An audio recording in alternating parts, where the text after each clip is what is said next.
অর্থাৎ মৃত্যুর পরে উপস্থিত মানুষরা প্রথমে কী করবে। আজকের আলোচনায় 21টি মাসলা আলোচনা হবে বা 21টা মাসাইল সম্বন্ধে সংক্ষিপ্ত আলোচনা এসে যাবে ইনশাআল্লাহ। আমা তৌফিক ইল্লা বিল্লাহি আলাইহি তাওয়াক্কালতু ওয়া ইলাইহি উনীব। মানুষ যখন মারা যায় তার প্রথমে 4টে জিনিসের দিকে লক্ষ্য রাখতে হবে। তার ওয়ারিসিনদের তার আত্মীয় স্বজনদের প্রচণ্ড গুরুত্ব দিয়ে এই 4টে জিনিস করতে হয়। 1 নম্বর, সেই মৃত ব্যক্তি কোনো জায়গায় ঋণ খরচ রেখে গেছে কি না সেটা প্রথমেই দেখতে হবে। যে কোন কোন দোকানে লেনদেন করত, কোন কোন মানুষটার সঙ্গে এর বেশি মেলামেশা ছিল, সেই মানুষগুলোর কাছে গিয়ে দ্রুতগামী লোক পাঠিয়ে বা নিচে গিয়ে সেখানে তাড়াতাড়ি খবর নিয়ে খাতা নিয়ে লিখিতভাবে নিতে হবে। এই যা তাদায়ন্ত বেদায়নি ভাবতবু, যখনই ঋণ খরচ নিতে হবে দিতে হবে, দেওয়া নেওয়া জায়েজ আছে, কিন্তু সময় সাপেক্ষে এবং আমানতদার হতে হবে এবং লিখিতভাবে থাকতে হবে, সেই অনুযায়ী কাজ হবে। তো ঠিক ঋণ খরচটা দেখতে হবে 1 নম্বরে, তার সেটাই পরিশোধ করতে হবে। যদি তার সম্পদের টোটাল জমি জায়গা টাকা পয়সা সম্পূর্ণ যদি লেগে যায়, তবুও তাকে প্রথমেই ঋণ খরচটা যে ধার দেনাটা আগে পরিশোধ করতেই হবে। এটা প্রত্যেকটা মৃত্যুর আত্মীয় নিকটতম আত্মীয়দের নৈতিক কর্তব্য এবং খরচ। তবেই সে জান্নাতে কবরের সময় ছুটে ছুটে এই জান্নাতে চলে যাবে। আর যদি এইগুলো কিছু খেয়াল না রাখা হয়, গুরুত্ব না দেওয়া হয়, যে হয়তো 10 টাকায় ধার আছে, তার জন্যই তার দামটা জমিনের আকাশের মাঝখানে ঝুলনো থাকে। সেটা যখন পরিশোধ করবে তখন ঋণে পৌঁছে যায়। সেজন্য এটা প্রচণ্ড দরকার। নম্বর 2, তারপর ওসিয়তটা দেখতে হবে যে মানুষটার ওসিয়ত কী করে গেছে। কোনো মসজিদে হয়তো 20,000 টাকা কবলি গেছে, ওয়াদা করে গেছে, অথবা দেখা গেল মসজিদে কোনো জিনিসটা ধার, কোনো একটা জিনিস বানাবো বলে কাউকে বলে গেল, ওসিয়ত করে গেল, সেটা দেখতে হবে। সে ওসিয়তগুলো খুব তাড়াতাড়ি লিখিতভাবে সেটাও পরিশোধ করতে হবে। কোনো মক্তব, মাদ্রাসায়, মসজিদ, কোনো এতিমখানা, কোনো গরিব মিসকিনকে কোনো জিনিস দান করবে বলে এরকম কোনো ওসিয়ত করে যেতে পারে, মৃত্যুর আগে করাটা দরকার। যেহেতু কোরআনে বলা হয়েছে কুতিবা আলাইকুম ইযা হাদারাল মাউত ইন তারাকা খায়রান ওয়াসিয়াতুল লিল ওয়ালিদাইনি ওয়াল আকরাবিনা হাক্কান আলাল মুত্তাকিন। এটা পরেশগার বান্দাবান্দিদের ওসিয়ত করাটা ভালো, সেটা তার কবরে পৌঁছে যাবে। সেজন্য ওসিয়তটা দেখতে হবে। এবং এটা হলো তোমার কোনো টাকা পয়সা জমি জায়গা এর ওসিয়ত হলো। এইবার ওসিয়ত হলো তাকে তার ছেলে মেয়ে আত্মীয় স্বজনকে ডেকে বা তার কাছে গিয়ে তার সম্বন্ধে ওসিয়ত করতে হবে। তুমি সালাত কায়েম করবা, সারা জীবন সিয়াম পালন করতে হবে এবং তুমি ভালো কাজের অগ্রসরগামী হতে হবে, মন্দ কাজ থেকে দূরে থাকতে হবে, এইসব ওসিয়ত করতে হবে। এগুলো ওসিয়ত করাটা খরচ, আর এই ওসিয়ত করাটাও দরকার। নম্বর 3, তারপর তারই সম্পদ, তারই টাকা বের করে তারই কাপড়টা দিতে হবে।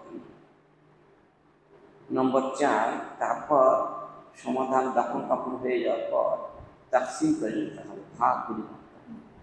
এইবার কবরস্থ মানুষের পর আমরা কী করি? মানুষ যখন মৃত্যু হয় তখনই বাকি করা যায়।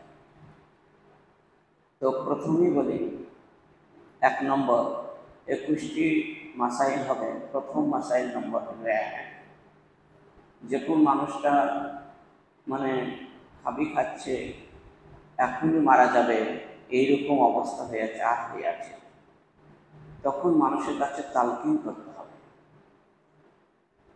অর্থাৎ মানাফির কালামিহি ইনদাল মউত, যে ব্যক্তি আখিরি শেষ বাক্য লা ইলাহা ইল্লাল্লাহ, মান কানা আখিরু কালামিহি লা ইলাহা ইল্লাল্লাহ ইনদাল মউত দাখালাল জান্নাহ, যে ব্যক্তি কালেমায়ে তাওহীদ লা ইলাহা ইল্লাল্লাহ তালকিন করালো এবং সে বলল এবং তার জান ছাড়ল, সে জান্নাতে চলে গেল। তাহলে সেই তিরমিজির হাদিস, তাহলে বুঝতে পারলাম যে এটা করাতে হবে, প্রথমে এটা করাতে হবে। আর সে যদি নিজেই বলে তো আলহামদুলিল্লাহ, না বলে তো একটু চেষ্টা নিতে হবে। তারপর উপস্থিত ব্যক্তিগণ যখন তার মৃত্যু হয়ে যাচ্ছে, দেখছে যে মারাই যাচ্ছে, তো তাড়াতাড়ি তাকে চক্ষুদ্বয়কে আস্তে আস্তে আস্তে বুঝিয়ে দিতে হবে। হা হয়ে থাকলে মুখটাও আস্তে আস্তে মুজিয়ে দিতে হবে।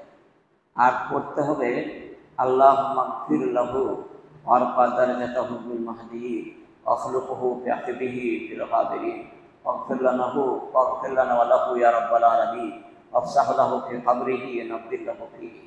এই দোয়াটা উপস্থিত হাজিরিনে মজলিস যারাই থাকবে, নিকটতম আত্মীয় স্বজন পাশে যেই থাকুক না কেন, তাকে এই দোয়াটা বলতে হবে তিনবার। এই দোয়াটা অবশ্যই যেন বলে, কেননা মহানবী সাল্লাল্লাহু আলাইহি সাল্লাম সেই মুসলিমের হাদিসে 2006 নম্বর হাদিসে উল্লেখ করে বলেন, আবু সালমা যখন মৃত্যু হতে শুরু হয়, তখন তার স্ত্রী উম্মে সালমা মহানবীর কাছে আসলেন। দাখালা রাসূলুল্লাহ সাল্লাল্লাহু আলাইহি ওয়াসাল্লাম আলা আবি সালমা ওয়াকাদ শাক্কা বাসারাহু। আর উম্মে সালমা আসলেন মহানবীর কাছে যে আমার স্বামী জান ছাড়া ছাড়া অবস্থায়, আপনি চলুন না। মহানবী শুনতে পেয়ে তাড়াতাড়ি চলে গেলেন। তখন দেখলেন তার চক্ষুটা স্থির হতে লেগেছে, আগমাজাহু, তার জান ছেড়েই গেল। তখন মহানবী দুটো চোখকে আস্তে আস্তে দুটো হাত দিয়ে বুঝিয়ে বোঝাচ্ছিলেন। সুম্মা কাল, এবং বললেন, ইন্না রুহা ইদা কবিজা, যখন কোনো মানুষের জান কবজ হয়ে যায় বা জান দেহ থেকে বেরিয়ে চলে যায়, দাবি আবশ বাসার, তখন চক্ষুদ্বয় সে তার দিকে লক্ষ্য করে স্থির করে, যার জন্য সেই দিকে লক্ষ্য রাখে। ওই জন্যে চোখ বেরিয়ে যায় বা চোখ তাকিয়ে থাকে, স্থির হয়ে যায়।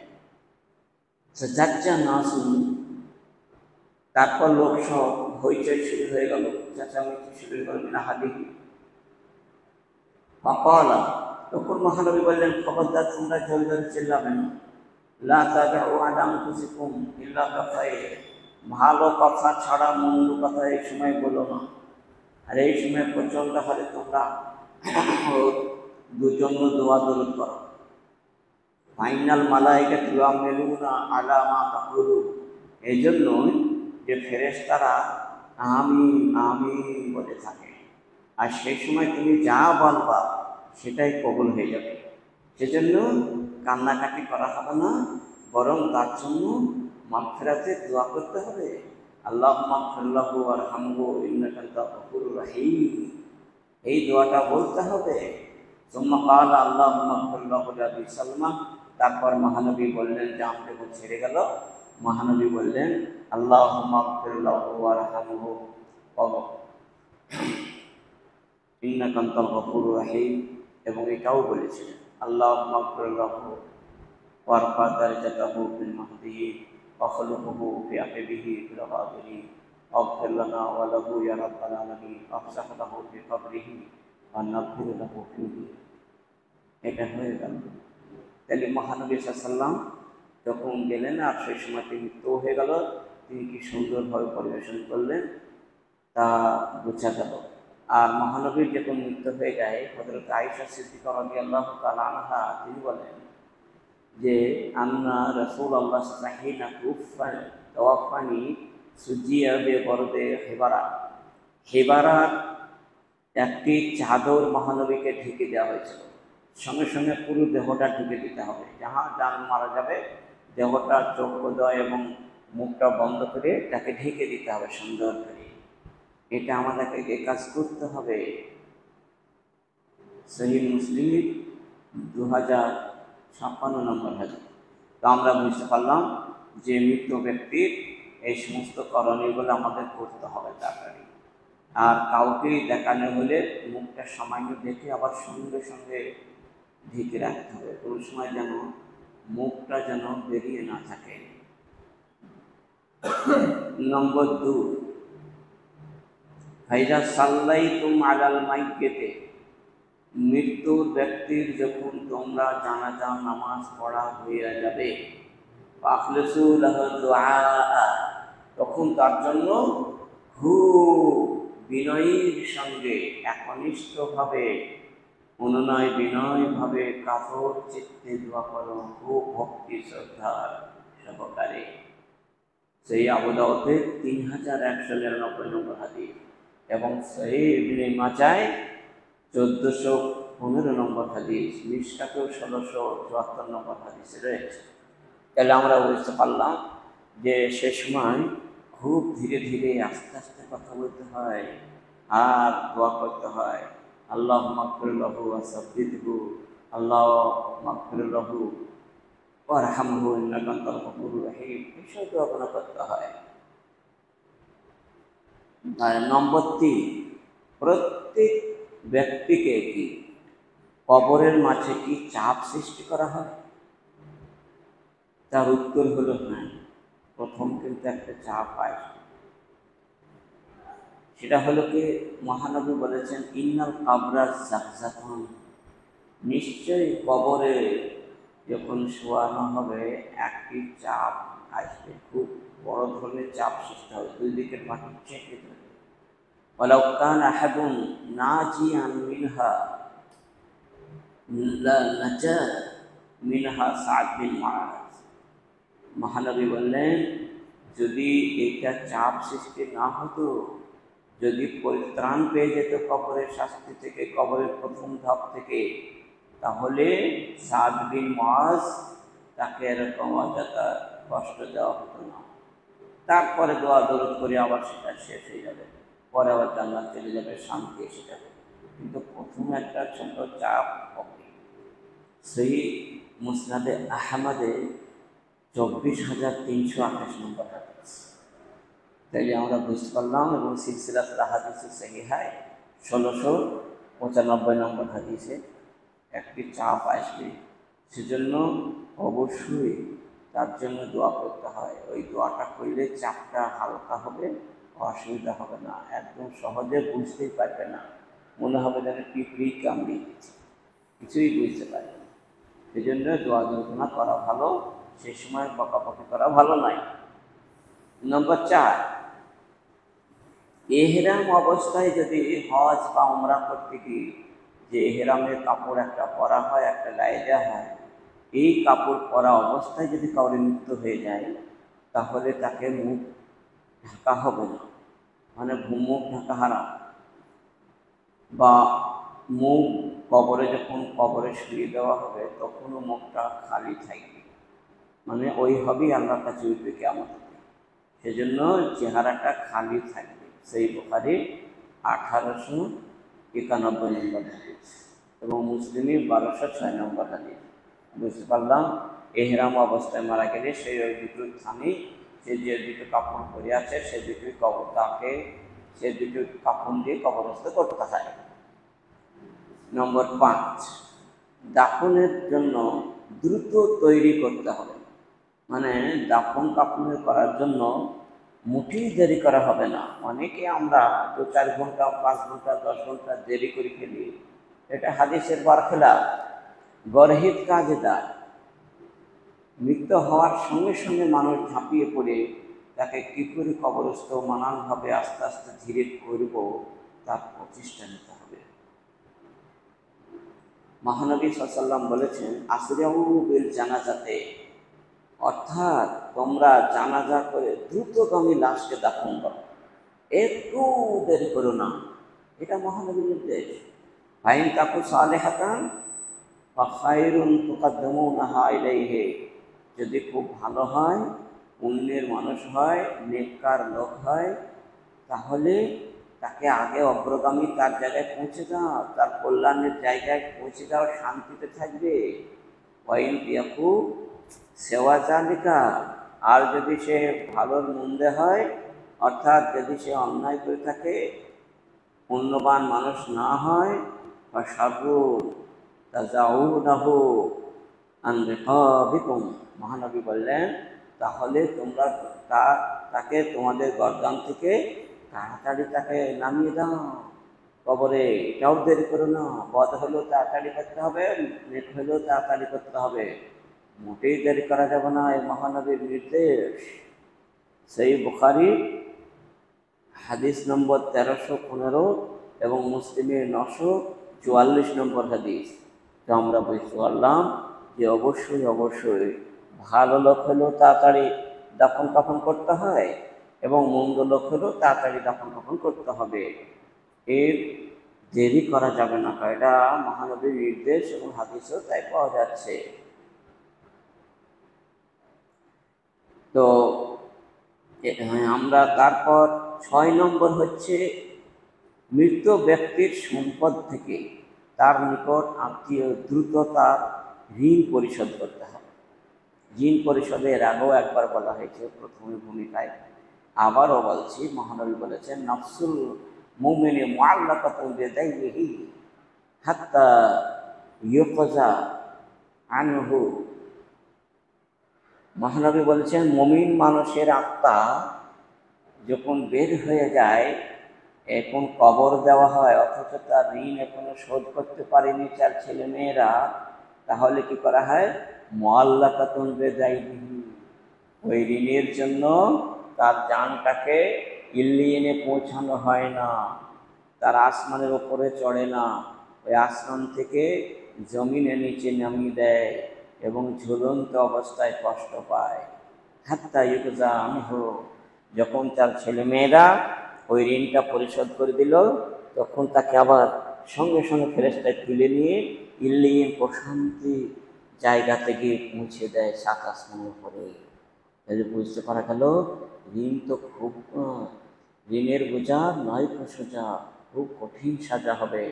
সেজন্য সহিহ তিরমিজির 1078 নম্বর হাদিস, ইবনে মাজাহ 2413 নম্বর হাদিস, যে ঋণ পরিশোধ করা জরুরি, এটা করতেই হবে। যেহেতু আরেকটি হাদিস আব্দুল্লাহ বিন উমর থেকে বর্ণিত, রাসূল সাল্লাল্লাহু আলাইহি ওয়াসাল্লাম তিনি বলেছেন ইউগফারু লিশ-শাহীদি কুল্লু যামবিন ইল্লা দাইনা।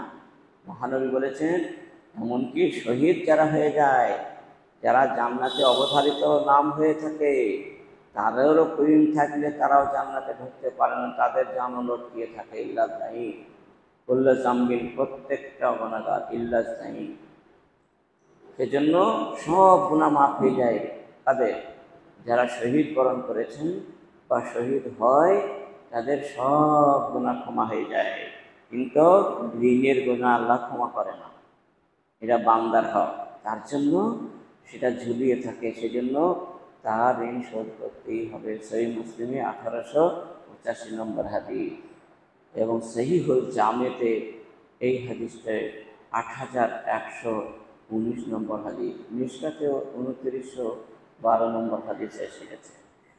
নম্বর 7, মৃত্যুর সংবাদ পৌঁছালে দুয়ার পর, অর্থাৎ মৃত্যুর সংবাদ যখনই কাছে আসবে, হয়তো মোবাইলে করলো অথবা কেউ এসে বলল যে অমুক জনা মারা গেছে, তো বলতে হয় ইন্না লিল্লাহি ওয়া ইন্না ইলাইহি রাজিউন, আল্লাহুম্মা আজুরনি ফি মুসিবাতি ওয়া আখলিফ লি খায়রাম মিনহা, এই দোয়াটা বলতে হয়।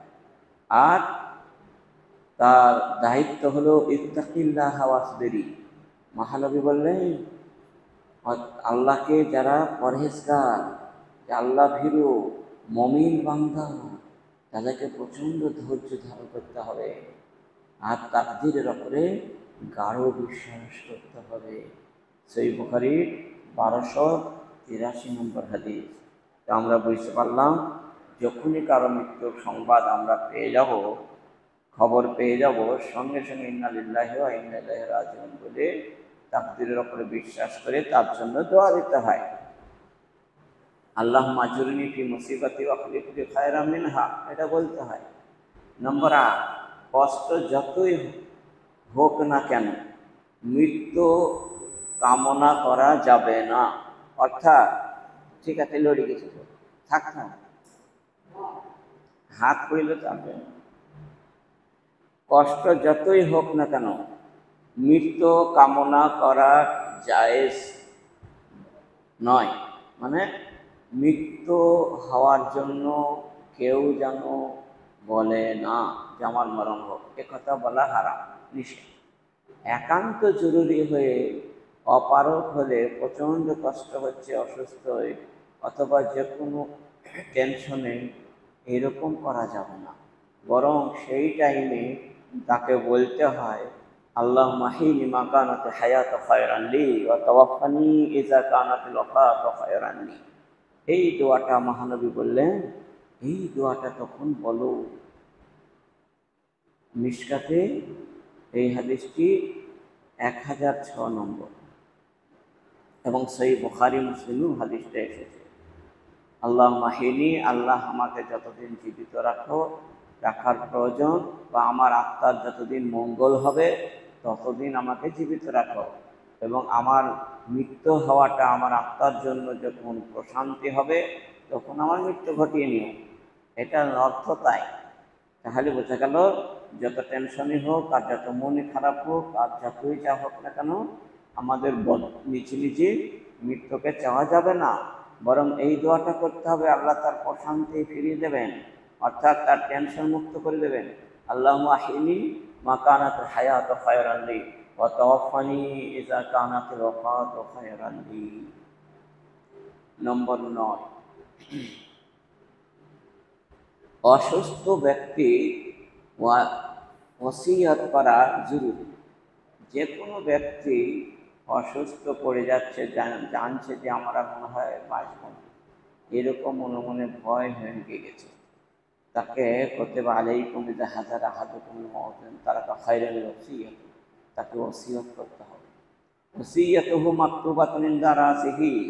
মহানবী বললেন, ওসিয়তটা সে যদি পাশে কেউ না থাকে, কোনো মহিলা বা কাউকে দিয়ে লিখিতভাবে নিতে হবে, যে আমি বলছি তুমি লিখো, কাগজ কলম নিয়ে এসো, যে তাকে লিখিয়ে নিয়ে ইনদা রাসিহি, মাথার গোড়াতে বা মাথার পাশে রেখে দিতে হবে। যখন আসবে দেখে নেবে কি কি ওসিয়ত করলো। সেজন্য অবশ্যই সহিহ বুখারী 2738 নম্বর হাদিস, হযরতে আব্দুল্লাহ বিন উমর রাদিয়াল্লাহু তাআলা আনহু, তিনি কতবার যে এই ওসিয়ত নিজে নিজে লিখিতভাবে নিয়ে বালিশের নিচে রাখতেন, যে কোন সময় কি হবে, সেজন্য প্রায় মাঝে মধ্যে তিনি রাখতেন। নম্বর 10, রাসূল সাল্লাল্লাহু আলাইহি ওয়াসাল্লাম নিষেধ করেছেন বংশের খোঁটা দেওয়া, বা নিজের বংশের গৌরব বা তাদের সঙ্গে জগতে বাস করছে বলে তাদের সঙ্গে মেলামেশা করে অন্য কোনো অন্যায় কাজেও তাদের সঙ্গে যোগ দিয়ে খুব বড় ধরনের বিপদ ঘটানোটা নিষেধ আছে। সহিহ মুসলিমে 135 নম্বর হাদিস, যে আত্তানু ফিন নাসাবে, অর্থাৎ আযাইনু ফিন নাসাবে, নসবের মধ্যে খোঁটা দেওয়াটা নিষেধ। আর নায়াহাতু আলাল মাইয়িতে, আর একটা হচ্ছে মৃত্যুর শোক পালন করতে গিয়ে জোরে জোরে চিল্লিয়ে বয়ান করে কান্না করাটাও নিষেধ। এগুলা মানতে হবে। কখনো এটা অসৎ যেন না হয়, কান্নাকাটি যেন না হয়, আর বংশের গৌরব যেন জীবনেও না আসে, ওরা যেন মনেই না থাকে, একদম হারিয়ে ফেলতে হবে। মাটির মানুষ মাটি হয়েই থাকতে হবে, এটা মহানবীর নির্দেশ। নম্বর 11, মৃত্যুর পর দুয়ার ওপর, অর্থাৎ তাকদীরের ওপরে দৃঢ় বিশ্বাস করতে হবে। কেননা ইবনে উমর থেকে বর্ণিত, রাসূল সাল্লাল্লাহু আলাইহি ওয়াসাল্লাম বলেছেন, কুল্লু শাইইন বিকাদরিন, প্রত্যেকটা জিনিসের তাকদীরে লেখা অনুযায়ী হয়। হাত্তা আল আজজু ওয়াল কাইস, প্রত্যেকটা জিনিস তার তাকদীরের ওপরেই যা লেখা আছে তাই ঘটে। অর্থাৎ নির্বুদ্ধিতা ও বিচক্ষণতা, এই দুটো তাকদীরে লেখা আছে। তার জন্য তার বুদ্ধি হারিয়ে ফেললে বুদ্ধি থাকে না, ওটা হোস।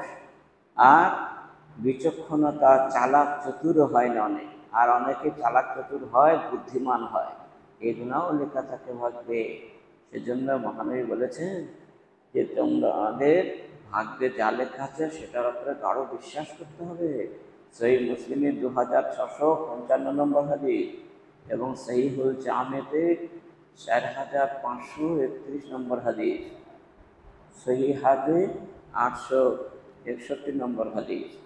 তো আমরা বুঝতে পারলাম যে মহানবী সাল্লাল্লাহু আলাইহি ওয়াসাল্লাম যেভাবে আমাদের বলেছেন ঠিক সেইভাবেই আমাদেরকে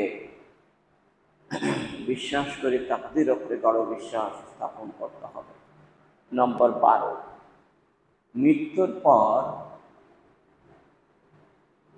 যা মৃত্যু রূহ দেহ বা দেহ থেকে আত্মীয় জান ছাড়ে যখন, তখন কোথায় থেকে তার জানটা ছাড়ে, তার রূহটা যে কবজ হয় সেই প্রশ্নোত্তরে বা কোথায় করা হয়? তার দেহর ওপরে করা হয় না তার রুহের ওপরে করা হয়? এটাই প্রশ্ন। তো বলা হয়েছে কবরে যখন শুয়ে দেওয়া হয় তখন বডিটা পড়ে থাকে আর জানটা তো তার ইন্ডিয়ান সিজিনে চলে যায়। তারপর যখন আবার কবরে শুয়ে দেওয়া হয় তখন ফেরেশতা আসে দুইজন এবং ফেরেশতা এসে তার জানটাকে আবার নিয়ে এসে ওখানে পৌঁছে দেয়, তার দেহর মধ্যে প্রবেশ করিয়ে দেয়। তারপর তার যখনই জানটা প্রবেশ করিয়ে দিল তখনই তাকে প্রশ্ন করা হয়, বসানো হয়, বসে প্রশ্ন করা হয়। কোনো কোনো সময়তে রুহের ওপরেও প্রশ্ন হয়, এটাও সত্য। এবং উভয়েই শান্তি বা অশান্তি বা রুহের মাগফিরাতের জন্য আরাম অথবা বিরাম যে কোনো একটা হতে হবে।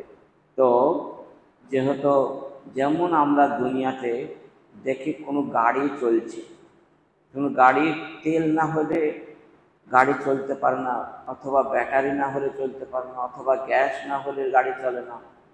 ঠিক অনুরূপভাবে গ্যাস, তেল, ব্যাটারি যেমন লাগে, বডিটা সব আছে, যাহা তেল ভর্তি করে দিল তখন চলল গাড়ি, আর তেল না দিলে তার ক্ষমতা নেই যাওয়া, তার শক্তিই তো নাই। তেলটাই তার শক্তি, ব্যাটারিটাই তার শক্তি, গ্যাসটাই তার শক্তি। ঠিক অনুরূপভাবে জানটাও এরকম, ধড়ের কোনো দাম নাই।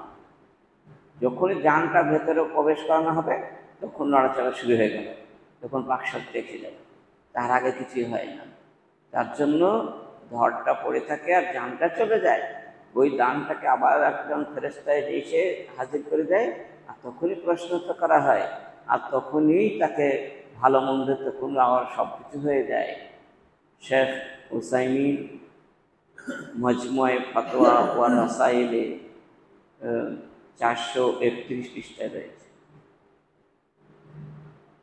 এলে আমরা বুঝতে পারলাম যে যখনই জানটাকে ফিরিয়ে দেওয়া হয় যখন, তারপরেই তাকে মান রব্বুকা মান দীনুকা মান নবিয়ুকা প্রশ্ন করা হয়।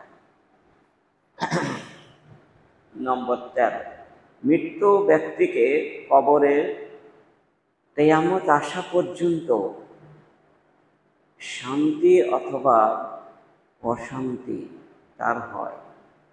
অর্থাৎ কিয়ামত আসা পর্যন্ত যদি কোনো ব্যক্তির শাস্তি হয় তো কিয়ামত আসা পর্যন্ত শাস্তি চলতেই থাকবে। আশিয়াতান ওয়া যুহাহা, সকাল সন্ধ্যায় জান্নাত এবং জাহান্নামকে দেখানো হয়। প্রত্যেকটা ব্যক্তিকে, যারা জাহান্নামে যাবে তাকে জাহান্নাম দেখানো হয়, যারা জান্নাত যাবে জান্নাত দেখানো হয়। প্রতিদিন সকাল সন্ধ্যায় একজন ফেরেশতা এসে কবরে দেখিয়ে চলে যায়, এই দেখো তোমার জান্নাত, এই দেখো তোমার জাহান্নাম। ভালো মন্দ দুটোই দেখানো হয়। সহিহ বুখারীর 1379 নম্বর হাদিস এবং মুসলিমের 2866 নম্বর হাদিস। শেখ আল্লামা শাইখুল ইসলাম ইবনে তাইমিয়া বলেন যে ভালো মন্দের বদলা কিয়ামত পর্যন্ত অব্যাহত থাকে। মজমুয়ে ফতোয়া দ্বিতীয় খণ্ড 56 পৃষ্ঠায় রয়েছে। তাহলে বোঝা গেল যে কবরের মাঝেই কিন্তু সব কিছুই হয় এবং সেটা অনন্তকাল ধরেই হবে। নম্বর 14, মৃত্যুর পর দান, খায়রাত, সাদাকা, হজ, ওমরা এ সমস্ত কবরে পৌঁছাতে থাকে।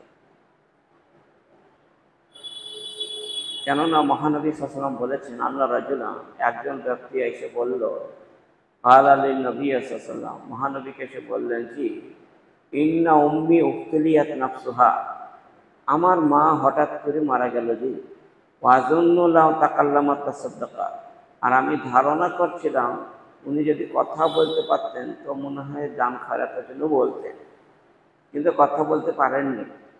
পাহাল্লাহা আজরুন, তার উপরে আমি দান করব, তার জন্য, তার রুহের মাগফিরাতের জন্য, সে কি প্রশান্তি পাবে জি? ইনতা সাদ্দাকতু আনহা, আমি যদি তার জন্য দান করি, আলা নাম, মহানবী বললেন, হ্যাঁ গো, সে পাবে, তুমি তাড়াতাড়ি তোমার মায়ের জন্য দান করো। সহিহ বুখারী 1388 নম্বর হাদিস, মুসলিমি 1004 নম্বর হাদিস, মিশকাতে 1950 নম্বর হাদিস। তো বোঝা গেল মৃত্যু ব্যক্তির নামে কয়েকটা জিনিস চায়। একটা হচ্ছে দান খয়রাত, 2 নম্বর হচ্ছে হজ, 3 নম্বর উমরা, তার জন্য মৃত্যু মানুষের নামে করলেও সে পেয়ে যাবে, এবং আরও কিছু যা কিছু তার নামে করা হবে পরকালে তার জন্য তা হয়ে যাবে। নম্বর 15, মৃত্যু ব্যক্তিকে দেখতে যাওয়ার সময় কি নির্দিষ্ট কোনো দোয়া আছে? হয়তো দেখা যাচ্ছে পাড়ার একটা লোক মারা গেল এবং এই লোকটাকে অনেকে দেখতে যায়, তো মহিলাদের পুরুষদেরকে দেখতে যাওয়াটা হারাম, নিষেধ। আর পুরুষরা মহিলা মারা গেলে দেখতে যাওয়া হারাম, নিষেধ। এ যেন না হয়, এটাকে বন্ধ রাখতে হবে, খুব শক্তভাবে খেয়াল রাখতে হবে প্রত্যেকটা অভিভাবককেও, যেন তার স্ত্রী খবরদার যেন ওই পর পুরুষকে দেখতে না যায়। যে মরে গেছে তার জন্য ও সঙ্গে সঙ্গে মরে গেছে ইন্না লিল্লাহ পড়বে, পড়ে উজু বানাবে, উজু করে 2 রাকাত নামাজ পড়বে, পড়ে তার জন্য দোয়া করবে। এটা সব থেকে বেটার, এর থেকে মূল্য আর কিছু নাই পৃথিবীতে। তার জন্য যে দোয়াটা করে সেটা কবুল হয়ে যাবে, এটাই নিয়ম। আর পুরুষ মারা গেলে তারা যাবে দেখতে, এবং মহিলা মারা গেলে যদি আত্মীয় মহিলা কাছে হয়, নিকট বাড়ি হয়, যেতে পারে, দূরে হলে না যাওয়াটাই বেটার। আচ্ছা, তাহলে এই জন্য, এবং দেখতে যাওয়ার সময় কে দোয়া বলবে? সেই মরা মানুষটাকে দেখতে গেলে আত্মীয় স্বজন তো দেখতে যাবে, সেই সময় তারা কি বলবে? এরকম কোনো নির্দিষ্ট দোয়া আছে কি? এরকম প্রশ্ন এসেছে। তার উত্তর হলো, তার উত্তর কয়েকটি দোয়া আছে, যে কোনো একটা বললে চলে। যেমন এর পূর্বেও বলা হয়েছে, আল্লাহুম্মা গফির লাহু ওয়ারফা দারজাতাহু ফিল মাহদিয়িন ওয়াখলুকহু ফি আকিবিহি ফিল গাবিরিন ওয়াগফির লাহু ইয়া রাব্বাল আলামিন আফসাহ লাহু ফি কবরিহি ওয়া নাব্বির লাহু ফিহি। আল্লাহুম্মা গফির লাহু ওয়ারহামহু ইন্নাকা আনতাল গফুরুর রহিম। আল্লাহুম্মা আওসি লাহু ফি কবরিহি। আল্লাহুম্মা গফির লাহু ওয়াসাব্বিতহু। আল্লাহুম্মা গফির লাহু বিল কাউলিস সাদিক। এই দোয়াগুলা তার জন্য দেখার সময় বলা ভালো, এবং এগুলো বলতে হয়। আল্লাহুম্মা আওসি লাহু ফি কবরিহি, মানে আল্লাহ তুমি এর কবরে যখন শোয়াবে, এর কবরকে ফুল বাগান করে প্রশস্ত করে দিও, খুব প্রশান্তি দিও আল্লাহ, তুমি ভালো রেখো। আল্লাহুম্মা গফির লাহু, আল্লাহ এর গুনাহ খাতাকে ক্ষমা করে দাও, এই মৃত্যু লাশটার গুনাহ যা আছে সব মার্জনা করে দাও। ওয়ারহামহু, আল্লাহ তুমি এর ওপরে রহম বর্ষণ করো, এর ওপরে তুমি দয়াবান হয়ে যাও, তুমি সুদৃষ্টি দান করো প্রভু। এ আর হাতে কিছু নাই, তোমার হাতে পড়ে গেছে আল্লাহ গো, তুমি যা কিছু রক্ষণাবেক্ষণ দায় দায়িত্ব তোমার। অতএব ইন্নাকা আনতাল গফুরুর রহিম, নিশ্চয় নিশ্চয় আল্লাহ রব্বুল আলামিন তুমি গফুরুর রহিম, তুমি দয়াবান, দয়া করো, তুমি ক্ষমাশীল, এর পাপগুলাকে ক্ষমা করে দাও। এই দোয়াটা বারবার বলুন, এটা খুব ভালো হবে। সেই আবু দাউদে 3202 নম্বর হাদিস, অবশ্যই বলার চেষ্টা করুন। আর সহিহ মুসলিমের 920 নম্বর হাদিস, মিশকাতে 1619 নম্বর হাদিস। নম্বর 16, মৃত্যুর পর কবরস্থানে মা, বোন, খালা, ফুফু, এসব আত্মীয় স্বজন যারা আছে, যারা মারা গেছে, তারা দেখতে যেতে পারে কিনা? খুব নিকটবর্তী আত্মীয় যে মহিলারা আছেন, হয়তো তাদের মুহরিম বা মাহারিম মারা গেছে, সেই মাহারিমের কবর জিয়ারত করতে যেতে পারবে কি না? এই প্রশ্ন, তার উত্তর খুব সাবধানে জোরে জোরে যদি সে যদি দেখা যাচ্ছে কবর দেখতে গিয়ে কান্নার কাঠি করে বা সেখানে গিয়ে অন্যমনস্ক হয়ে যায়, টেনশন হয়ে যায়, তাহলে যেতে পারে না। আর যদি সে কোনো রকমের জোরে জোরে কান্না করবে না, বরং দোয়া দরুদ করবে, দেখে চলে আসবে, তাহলে অবশ্যই যাবে, যাওয়াটা ভালো। আখরা, মহানবী বলেছেন পরকালটা স্মরণ আসে, তার জন্য জিয়ারত করা, ফাজুরুহা, তোমরা জিয়ারত করো, কোনো অসুবিধা নাই। সেই মুসলিমই 2301 নম্বর হাদিস। এবং আয়েশা রাদিয়াল্লাহু তাআলা আনহা থেকে বলেছেন যে রাসূল সাল্লাল্লাহু যাওয়ার জন্য, কবর জিয়ারত করার জন্য দোয়াও শিখিয়ে দিয়েছিলেন। সেই মুসলিমের 2301 নম্বর হাদিসে রয়েছে। সেজন্য আমরা বুঝতে পারলাম যে মহিলারাও যদি আদব কায়দার সঙ্গে সেখানে চিল্লামিল্লা না করে সুন্দরভাবে গিয়ে তাড়াতাড়ি ফিরে আসে, কবর জিয়ারতে দোয়া করা বলে, তাহলে যেতে পারবে, অসুবিধা নেই। মিশকাতেও 1767 নম্বর হাদিসে রয়েছে। 17 নম্বর, শিশু সন্তান মারা গেলে, ছেলে বা মেয়ে, ছোট বাচ্চা যারা মারা যায়, তারা কি কাল কিয়ামতের মাঠে মা বাপের বা পিতামাতা খুঁট চেপে ধরে জান্নাতে নিয়ে যাবে? তার উত্তর হলো হ্যাঁ। সঠিক যদি সে বাপ মা সুশিক্ষিত, সালাত আদায় করে থাকে এবং ওই সুসন্তান যদি সেই শিশু সন্তানটাকে যদি দিনের ওপরে প্রতিষ্ঠিত করে রেখে যায় এবং আকিকা দেওয়া থাকে, তাহলে অবশ্যই তার উপকার হবে, জান্নাতে নিয়ে যাবে। কেননা মহানবী সাল্লাল্লাহু আলাইহি ওয়াসাল্লাম বলেছেন, সিগারুহুম দামিজুল জান্নাতে, ছোট শিশুরা মুসলমানদের যারা মারা যায় বা মারা গেছে, এই সমস্ত শিশুগুলি তো জান্নাতে যাবে, এবং তারা জান্নাতে যাওয়ার আগেও তারা এদিকে ওদিকে কিয়ামতের মাঠে দৌড়াদৌড়ি করে ফেরাফিরি করবে, ঘোরাফেরা করবে, এদিকে ওদিকে চলাফেরা করবে। সিগারুহুম দামিজুল জান্নাতে ইয়ালকাহাদুহুম, তারা এদিকে ওদিকে ঘোরাফেরা করবে। আবাহু, হঠাৎ করে তার আব্বা জানকে দেখতে পেল, হঠাৎ করে তার আম্মি জানকে দেখতে পেল। আয়াখুযু বিনাহিয়াতিন সাওবিহি, তার এসে তার মায়ের এবং তার বাপের কাপড়ের হুঁট ধরে, আঁচল ধরে চেপে ধরবে। ফালা ইউফারিকুহু হাত্তা ইউদখিলাহুল জান্নাতা, মহানবী বলছেন যতক্ষণ পর্যন্ত জান্নাতে প্রবেশ না করানো হবে, ততক্ষণ পর্যন্ত ওই কাপড় ছাড়বে না। সহিহ মুসলিমে 2635 নম্বর হাদিস। তাহলে বোঝা গেল যে এত সুন্দর কথা আজকের এই আলোচনায় হলো এই হাদিসে, যে ছোট শিশু যারা মারা যায় তারা জান্নাতে যাবে এবং তাদের জন্য সেই অভিভাবক অভিভাবিকা অর্থাৎ মাতা পিতার জন্য সুন্দরভাবে দোয়া করবে। সেজন্য জান্নাতে তারা ওইরকম অবস্থায় ভ্রমণকারী বা পর্যটক হিসাবে ঘোরাফেরা করে, আর যখনই দেখতে পাবে তখন ছুটে এসে তাকে ধরবে, ধরে জান্নাতে নিয়ে যাবে, আল্লাহ তার কথা শুনবে। তাহলে বোঝা গেল সত্য। নম্বর 18, তার দেহে রূহ ফিরিয়ে দেওয়ার পরেই প্রশ্ন করা হবে, মান রব্বুকা মান দীনুকা মান নবিয়্যুকা, তোমার রবকে, তোমাদের নবীকে ছিল এবং তোমার ধর্ম কি ছিল, এই প্রশ্ন। আর তখন আবার যখন শেষ করা হবে, তখন সেই জানটাকে নিয়ে ফেরেশতারা আবার ইল্লিন অথবা সিজ্জিনে নিয়ে গিয়ে আবার পৌঁছে যায়। আবু দাউদে হাদিসটি 4753 নম্বর হাদিস, মিশকাতে 131 নম্বর। নম্বর 19, শরীয়ত সম্মত ছাড়া অপারেশন করা হারাম। অর্থাৎ সন্তান বন্ধ করার জন্য যে মহিলারা অপারেশন করে থাকে, এই অপারেশন করাটা কাবিরা গুনাহ, হারাম, এটা করা যাবে না। যদি কোনো মহিলা কোনো চাপে বা যেমন করে হোক করে ফেলেছে, পরে ভুল বুঝছে, তাহলে আল্লাহর কাছে সালাতুত তওবা দুরাকাত পড়ে তন্ময়ভাবে কান্নাকাটি করে ইস্তেগফারের দোয়াগুলি পড়বে সারা জীবন। এবং তাদের জানাজা পড়া যাবে কিনা, তাদের জানাজা পড়া যাবে, তবে কোনো হাক্কানি আলেমে দ্বীন তা পড়াবে না এবং অংশগ্রহণও করবে না। সহিহ মুসলিমের 323 নম্বর হাদিস।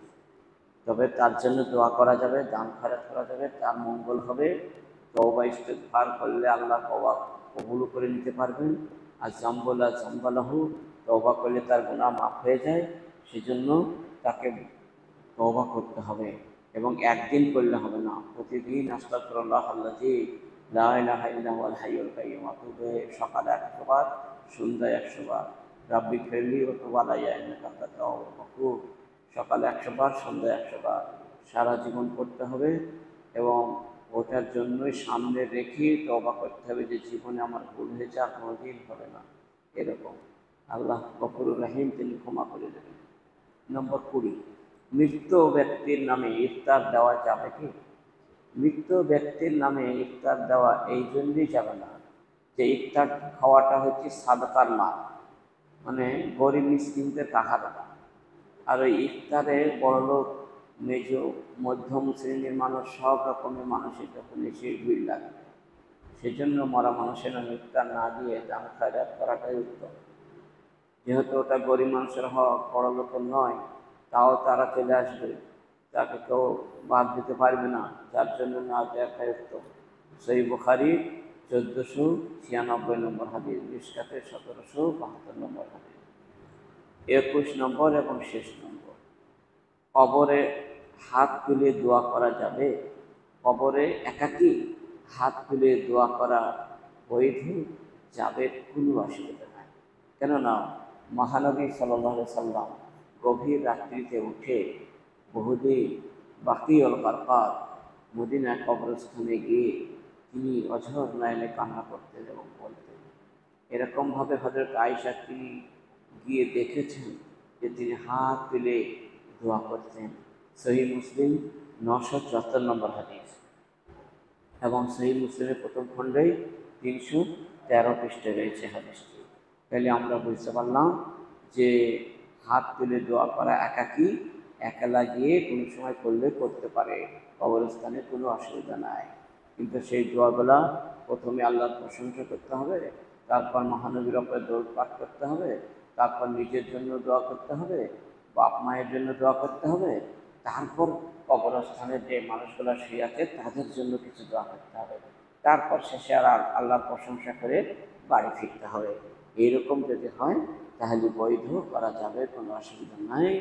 আল্লাহ যেন আমাদেরকে যে 21টি বিষয়ে আলোচনা হলো সবগুলাই পুঙ্খানুপুঙ্খভাবে আমল করার তৌফিক দান করেন। আমিন।